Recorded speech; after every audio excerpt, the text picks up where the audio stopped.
Fala, família vascaína, sejam todos muito bem-vindos aqui ao canal Sociedade Malta, direto do Nordeste, para a gente falar sobre o nosso clube de regatas Vasco da Gama. E no vídeo de hoje, dois assuntos importantes, um deles, a injeção de 10 milhões de reais no Vasco através do mercado Bitcoin, em parceria com a empresa MBDA.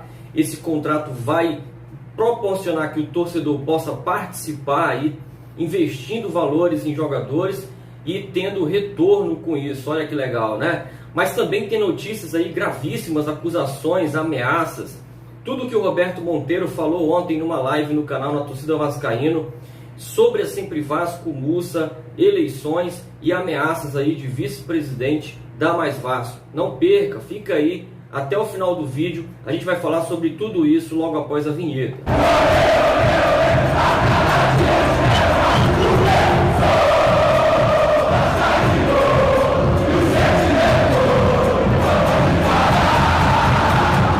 E vamos abrir o vídeo falando sobre essa bela notícia, a injeção de 10 milhões de reais no Vasco da Gama por conta de uma parceria que será assinada entre Vasco da Gama e MBDA, a MBDA que atua no mercado de bitcoins, e o Vasco vai ter condições aí de transformar o mecanismo de solidariedade que ele possui em atletas que foram formados na base, mais especificamente 12 atletas, onde esse mecanismo de solidariedade vai ser realmente transformado aí em tokens, e parte disso, lógico, vai ser transformado em tokens, e o torcedor poderá comprar esses tokens e participar desse mecanismo de solidariedade, tendo um retorno financeiro sobre isso. Serão disponibilizados 500 mil tokens a um preço mínimo de 100 reais, né? O que faz com que o programa seja acessível, né? O investimento seja acessível ao torcedor que queira participar, e o torcedor vai poder investir esse valor,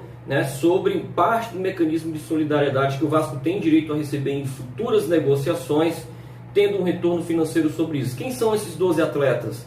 Souza, Douglas Luiz, Felipe Coutinho, Alex Teixeira, Paulinho, Alan, Evander, Luan, Matheus Vital, Allan Kardec, Marrone e Natan. Esses são os atletas que foram formados no Vasco, que estão dentro dessa primeira cesta que o Vasco realmente pode ter condições aí de arrecadar com o sócio torcedor, com o torcedor normal, né? O torcedor precisa ter ali, ser uma pessoa física, né, acima de 18 anos, e pode realmente, com esses pré-requisitos, passar a ter um investimento no Vasco da Gama, né?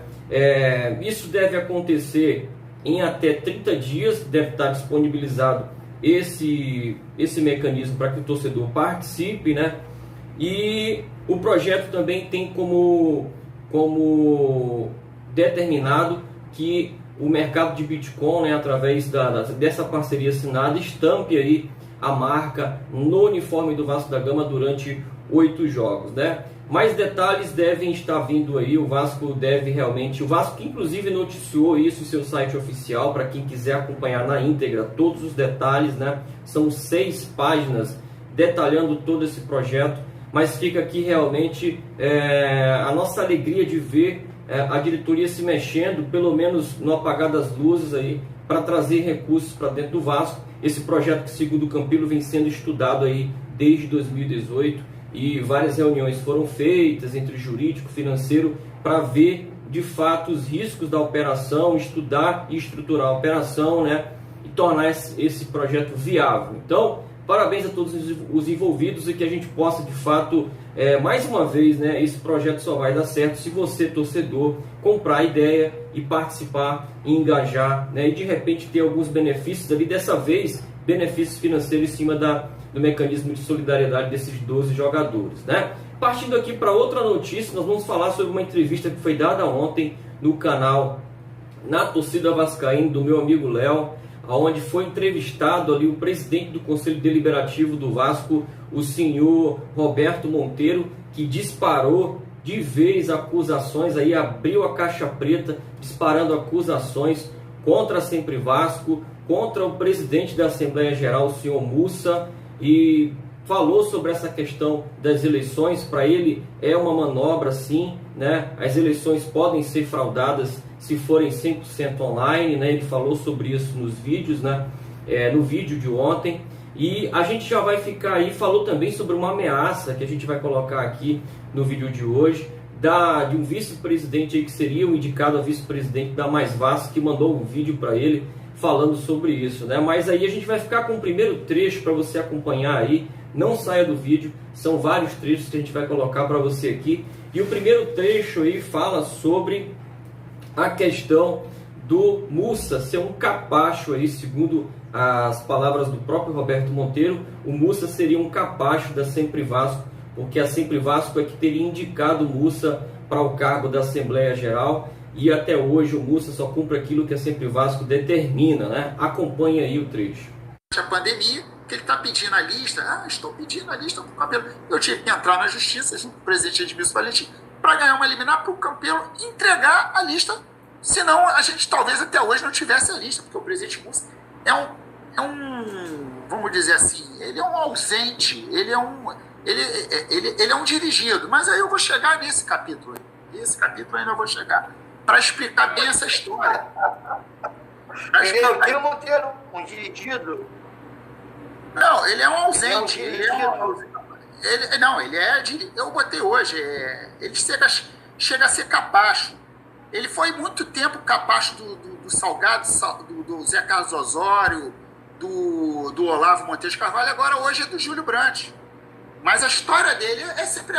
Eu duvido ele participar numa live aqui sozinho aqui com vocês e dizer a ideia dele. Ele não sabe nem aonde está escrito que a competência do presidente da Assembleia Geral. Aliás, vamos fazer um parênteses que é muito interessante, né? A Sempre Vasco, no cargo que ela indicou o Mussa, é uma indicação da Sempre Vasco, né? Mas diga-se de passagem, né? Imagina quando eles escolherem os gestores para dentro do Vasco, com a capacidade que eles têm para escolher, né? Que, olha só, isso só revela, imagina esses caras ganhando, imagina os vice-presidentes que eles vão escolher. Se eles escolherem 10 como presidente da Assembleia Geral, o Vasco em 2 meses vai estar fechando as portas. E eles ainda dizem, olha, o Mussa é incapaz de vir aqui para dar uma entrevista, para dizer da opinião dele. Ele não consegue formular uma frase. Sobre essa questão das eleições online, né, e da empresa que promoverá, né, ou que pelo menos é indicada aí a promover a parte operacional das eleições, com a captação dos votos, a apuração dos votos, ele deu a opinião dele sobre a Elege Online. Acompanhe aí, porque a Elege Online foi a empresa indicada pelo presidente da Assembleia Geral, senhor Mussa, e o Monteiro deu a opinião dele sobre essa empresa que já se propôs a fazer a eleição 100% online. Essa tal de Eleja Online, isso é uma porta, fundo de quintal lá do Rio Grande do Sul. Botaram uma auditoria na AGE, também lá do Rio Grande do Sul. Sequer apresentaram todo o sistema de apuração da votação. Não mostraram para mim. Vamos fazer um sistema 100% eletrônico. E aí estão aproveitando essa oportunidade, porque o judiciário nosso, ele também é pautado pela lógica midiática, né? Daquilo que é realmente fazer uma eleição. Mas ainda mais quando tem os amigos lá, né? Ainda mais quando gozam de boas amizades internamente. Eu quero dizer aqui com maior tranquilidade, além dessas assertivas que eu estou fazendo, que não tem a mínima segurança o processo online do Vasco, eu quero dizer o seguinte: vários sócios, isso sim é restringir a vontade do sócio, vários sócios não vão ter condições de se cadastrar, porque tem dificuldade de se cadastrar numa plataforma online, fazem questão de comparecer presencialmente no clube para votar. Vamos ver um sistema aí. Estamos falando a mesma coisa, você não faz uma eleição em menos de 15 dias. E aí é a grande pergunta. A pandemia, ela está desde o meado de março. Tá bom, tem uma hora que a curva vai descer, você está esperando. O Mussa estaria esperando as listas até hoje, né? Pela celeridade dele. Agora, era previsível, quando começou esse processo, que já poderia estar começando a ser visto isso com maior antecedência, chamando os poderes do clube para poder visualizar esse nível de empresa, evitar esse momento de chegar, olha, eu quero online, eu quero muito, não, beleza, agora, pô, amigo, por que tu quer tanto esse negócio da eleição online? Porque é seguro uma ova. Tem parecer de diretor da Copa, tem parecer da PUC, tem parecer do raio que diz que não é, mas os caras da chapa dizem que é. Então eu quero dizer aqui o seguinte, eu obviamente, a gente tem que brigar pelo certo, não é o online, tipo, agora híbrido, né? Que é que aí o híbrido dá garantia, é bonito pra caramba. Mas até entre os pares lá, eles estão com dificuldade de deixar um na mão do outro, com medo de tomar pernada do outro. Então, eu quero dizer, imagina isso, porque eles foram pares, a turma do Salgado com a turma do Júlio. Imagina, se um desconfia do outro, imagina quem está do outro lado, se não merece ter desconfiança. Monteiro também soltou aqui a opinião dele sobre essa questão da eleição ser 100% online. Para ele, isso não passa de uma armação. Então veja aí o que foi que ele falou a respeito do processo ser 100% online. E aí, a eleição online, ela é mais segura? Claro que ela é mais segura para a saúde das pessoas. Isso não está em discussão. O que está em discussão primeiro, se a oportunidade de todos votarem está sendo dada. E me parece que o sócio do Vasco se sente mais à vontade indo presencialmente para votar. Tem alguns que podem votar de casa. É verdade, o sistema híbrido poderia ser o melhor. É verdade, mas não há tempo de dar segurança. Não dá tempo de dar segurança. São os técnicos que falam, não sou eu que falo. Então, nesse sentido, por isso, eu quero dizer, nesse sentido, o que está sendo tramado é uma armação. Já estou dizendo aqui, é uma armação para uma determinada chapa ganhar. E o presidente Lula, aonde eu quero chegar? Que esse tempo todo, não, eu quero as diretas, que ele fala assim, eu quero as diretas, porque eu sou defensor, só eu sou honesto, eu sou o bambambam, mas aí é isso, ele é dirigido por um candidato, tem 3 filhos e um neto na mesma chapa, ele se torna suspeito do processo. Roberto Monteiro também explicou por que o presidente Alexandre Campelo foi quem convocou o edital para a eleição presencial. Acompanha aí. E também falou o seguinte, né? Disparou contra o Mussa e seus assessores, inclusive, segundo palavras dele, chamando os assessores de acéfalos, né? Então, veja aí o que disse o Roberto Monteiro. Não deve culpar o jogador, e sim o jogo, na minha humilde opinião, né? Só que, se eu vejo agora o que está acontecendo, eu vejo pessoa entrando na justiça contra você fazer uma reunião do CD, eu vejo pessoas fugindo do estatuto para poder fazer uma eleição online. Como é que você avalia uma pessoa que fala que você prejudica o Vasco, seguindo o estatuto, que é o regimento interno do clube, e essas pessoas fazem coisas que não estão no estatuto e fazem do Vasco? Eu não consigo entender. Eu queria que você me explicasse, por favor. Então vamos lá. Além da manipulação do judiciário em determinados casos, eu quero dizer aqui o seguinte: o que aconteceu na semana passada? Semana passada nós tivemos um comunicado, não é edital, as pessoas... Eu sei que eles estão nos vendo, eu vou explicar aos assessores deles, desculpe aqui, eu vou falar, os assessores do presidente Mussa são os acéfalos. Eu vou explicar, eu vou ensinar eles de novo, porque eu ensinei eles várias vezes como que eles tinham que fazer o processo eleitoral. Eles não sabem nada, infelizmente, não é que eu saiba tudo, mas os caras não sabem nada, você não pode pretender exercer uma função se você não conhece. Pergunta a quem conhece ou quem pode te ajudar para não fazer essas barbaridades. Então, pois bem, ele fez um comunicado a um jornalista das eleições do Vasco. Aí ele manda, olha, esse comunicado é o edital. Não é edital, está lá no estatuto e na lei Pelé. Assessores, acéfalos, Por favor, tem que ter 3 publicações. Está na lei, não sou eu que estou falando, não. Seus idiotas, vocês têm que ler o que vocês vão fazer. Vocês fazem o Vasco passar vergonha. O presidente Múcio, eu sei que você não tem capacidade, mas eu sei que eles também não têm. Pior ainda, não saber quem tem capacidade para te auxiliar. Isso é o pior dos defeitos. E aí, os caras não publicam. Aí comunicam.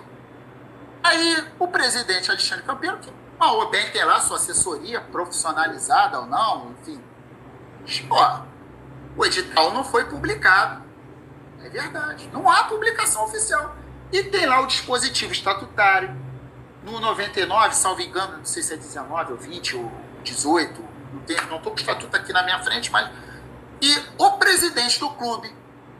E aí é uma discussão que eu já tive essa discussão durante o Conselho Deliberativo com algumas coisas, que o pessoal, não, ele pode convocar. Não, ele não pode convocar, não.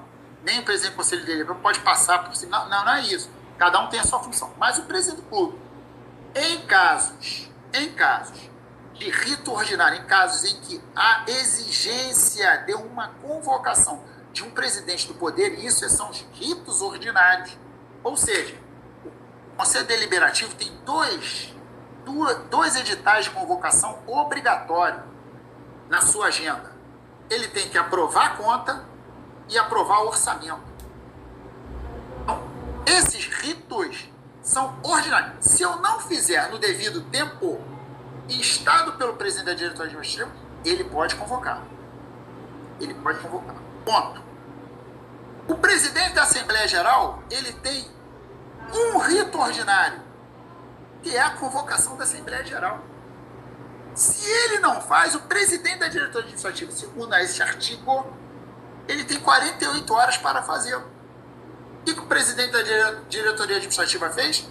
Convocou as eleições no modelo presencial, normal, como é feito de 3 em 3 anos. Questionado sobre a reforma do Estatuto pelo Mauro Bremer, o Roberto Monteiro explicou por que se tinha tanta resistência em relação a essa reforma do Estatuto, muito mais ligada à questão da elegibilidade. Veja o que ele falou sobre isso e falou também sobre candidato que quebrou 3 empresas e está hoje como candidato presidenciável do Vasco. Falou também sobre candidato que teve contas reprovadas e hoje está com a candidatura oficializada, né? E ele deu opinião sobre tudo isso. Acompanhe aí. Todas as forças políticas, você tem que fazer uma ampla discussão. Então você leva tempo com isso. E aí eu era defensor do seguinte, cara, se a gente levou um amplo tempo para discutir, chegamos num consenso mínimo das forças políticas de baixo, é sinal que a gente pode tocar isso ainda para esse ano, porque aí há uma discussão se vale para cá ou vai para lá. A gente não afetou nenhum candidato, para não prejudicar nenhuma candidatura, e o resto vamos aprovar, porque é um consenso. O que aconteceu? Acabou que houve uma pernada no processo, e aí eu vou dizer, você tocou bem nessa ordem cronológica, as forças participaram, deram anuência, deram ok, chegaram a dar declaração, 80% do estatuto é perfeito. E aí os outros 20 também não falavam que não era perfeito, porque quando falava que tinha alguma coisa imperfeita, a gente mudava para melhorar. Mas já chegou uma hora que a gente começou a mudar muito e começou a agradar muitos caras, os caras não queriam ser agradados, né? É impressionante isso. Tanto que fala, não, tem que ter fiscalização na questão do voto. Não, então vamos botar, faltou isso, vamos botar, tem consenso, vamos botar. Ou seja, todo um processo de consenso foi feito, foi realizado. Mas o que a gente tem que entender, uma vez uma pessoa falou, para mim é o seguinte, a gente tem que ler aquilo que está dito, está escrito, mas aquilo que não está dito. E, na verdade, a grande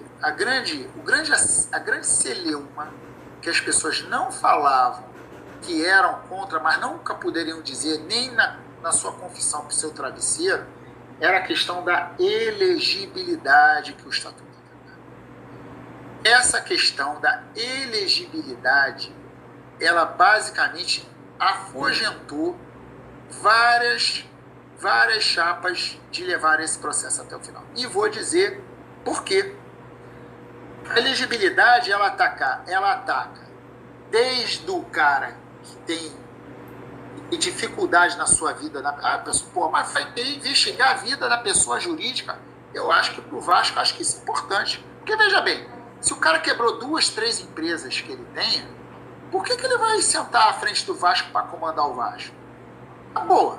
Se ele não serviu para comandar as empresas dele, ele vai servir para comandar o Vasco? Aí, se o cara não tem condições de ter as suas contas aprovadas nos seus organismos dos quais eles pertencem, se eles não conseguem aprovar, é porque minimamente eles tiveram algumas deficiências nas suas prestações de contas. E eles vão poder ser candidato do Vasco? Na boa. Então, aí o pessoal começou a chamar esse negócio de ficha limpa. E eu vou dizer, muitos aí que estão desenhando aí candidatura, que hoje são candidatos, não seria, se esse estatuto já estivesse prevalecendo, eles não poderiam ser candidatos a essa eleição. Nesse aspecto, pelo menos o presidente Campelo fez a briga aberta, né? Porque ele sabia que ele não teria condições de ser elegível. Então, esse pelo menos fez a briga mais aberta. Que esse estava desesperado para o estatuto não ser aprovado por causa da sua possibilidade de não ser elegível. Agora, outros, mas que escamoteiam a verdade, como é o caso da chapa do Júlio Brandt, metade dos caras iam estar pendurados, a gente sabe bem. Na hora que tivesse que puxar, ia ficar difícil. E para fechar o vídeo de hoje, você vai ficar aí como uma denúncia feita em primeira mão lá no canal do Léo, feita pelo Roberto Monteiro em relação a uma pessoa ligada a Mais Vasco, que seria, segundo ele, um indicado à vice-presidência da chapa, né? E que essa chapa pertence aí ao senhor Jorge Salgado, que é oficial candidato à eleição presidencial do Vasco, né? Veja o que o Roberto Monteiro colocou na tela lá na live do canal Na Torcida Vascaíno, denunciando uma certa ameaça aí à pessoa do Roberto Monteiro. Pra caramba, mas enfim, é só o fake. Mas olha, eu quero dizer aqui, ó. Fala que atacar a tua família no WhatsApp, depois do Pop Bola. E rapaz, e não é que eu recebi, porra. Aí é uma denúncia agora, né? Vocês querem denúncia? O Léo. Eu ia falar isso, mas eu fiquei quieto, cara. Foi assim,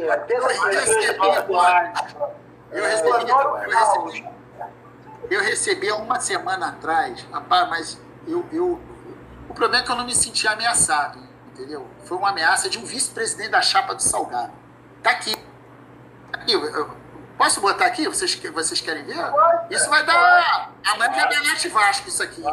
Essa vai dar. Pera aí, deixa eu ver se eu acho aqui. Essa aqui. Mas, não, eu realmente. Mas eu acho assim. Eu fico assim, eu fico pensando que leva uma pessoa a fazer isso. Um vice. Aí eu queria saber do Salgado o que leva ele a ter um vice-presidente desse nível na chapa dele. Pera aí. Ele está dizendo que é vice-presidente. Botar lá, vai ser vice-presidente. Pera aí que eu vou achar aqui. Só um instantinho. Porque eu recebi isso. Eu fiquei no primeiro momento até tipo assim, falei, caramba, que doideira, como é que o cara faz isso? Olha aqui, ó. Eu não sei se vocês vão conseguir, eu vou só tapar aqui a informação de quem me mandou, tá certo? Ah não, dá pra... Roberto Monteiro e Alexandre Campelo. A história irá cobrar. A história irá cobrar essa traição, essa pouca vergonha, essa canalice, essa sem vergonhice covarde. Vocês vão pagar por toda a vergonha, por toda a mancha do que vocês fizeram na história do Vasco. Seus sem vergonha, seus canalhas, seus vagabundos. A história não vai perdoar essa porra, não. Adicionei da puta. Adicionei ideia de identidade. Quero processo. Quero bagunça. Quero caô. Vocês vão ver, vai brigar até o final. Vocês não vão acabar com o Vasco, não. Pra cada filha da puta, igual vocês que assumiram essa merda, tem 15 pra brigar. Tem 15 no sentimento de Vasco puro. Vasco raiz. Caralho.